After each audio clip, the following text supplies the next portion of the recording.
Good morning সবাইকে। সবাই কেমন আছো? সবাই নিশ্চয়ই অনেক ভালো আছো।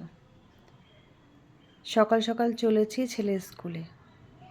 ঘড়িতে বাজে এখন সকাল 8টা, আর আমি যাচ্ছি ছেলের স্কুলে, কারণ মিটিং আছে স্কুলে। তো এসে গেছি এখন স্কুলে, আর দেখছি এসে স্কুলের এই ডায়মন্ড হারবার গেটটা বন্ধ আছে। তো চলো, আর কি, ঠান্ডায় দেখো আমার গলাটা পুরো বসে গেছে, খুব ঠান্ডা লেগেছে। আর এই যে আমার ছেলে, ওর তো ঠান্ডা লাগেই না, ও এই ঠান্ডার সময় রাতেও ফ্যান চালাতে হবে। নাও, পৌঁছেও গেছি স্কুলে। এবার চলো ওর ক্লাসরুমে যাওয়া যাক, টিচারের সঙ্গে দেখা করি। প্রচুর গল্প হচ্ছে এখন যেতে যেতে। উঠতে উঠতে পুরো হাঁপিয়ে গেছি। এটা আছি 4th ফ্লোরে। এই যে হচ্ছে ওর ক্লাসরুম, ক্লাস টিচার, ভীষণ ভালো টিচার।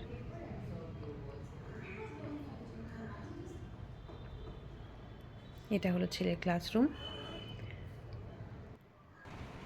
তো টিচারের সাথে কথা বলা হয়ে গেছে, আর এটা এসেছি অন্য সাবজেক্টের টিচারের সাথে। আপাতত কোনো কমপ্লেন নেই ছেলের জন্যে। তো ছেলের সাথে ক্লাসে বসে একই বেঞ্চে খুব ভালো লাগছে। একই বেঞ্চ মানে ছেলে যে স্কুলে পড়ে, মানে ক্লাস করে যে ক্লাসরুমে বসে, সেখানে ছেলের সাথে বসতে পেরে নিজের স্কুলের কথা খুব মনে পড়ছিল, ভালো লাগছিল। মোটামুটি প্রত্যেকটা টিচারের সাথে কথা বলা কমপ্লিট করে এবার নিচে চলে এলাম। তো এবার বাড়িতে যাব, খিদেও ভীষণ পেয়ে গেছে।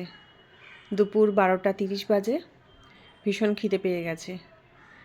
তো চলো এবার যাওয়া যাক বাড়ির দিকে। আর এই যে বেরোনোর পজিশানটা, এটা ফার্স্টে দেখানোর কথা ছিল, ভুলে গেছিলাম। ছেলে টিচাররা কোন কোন রুমে বসে আছেন সেটাই লিস্ট দেওয়া আছে।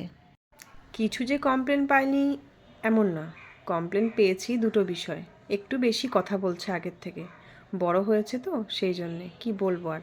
আর এই যে কিন্তু ছেলের স্কুল পাশে, এটা কিন্তু হায়ার সেকেন্ডারি পর্যন্ত আছে স্কুলটা, তো একদিকে আমার সুবিধাই হয়েছে।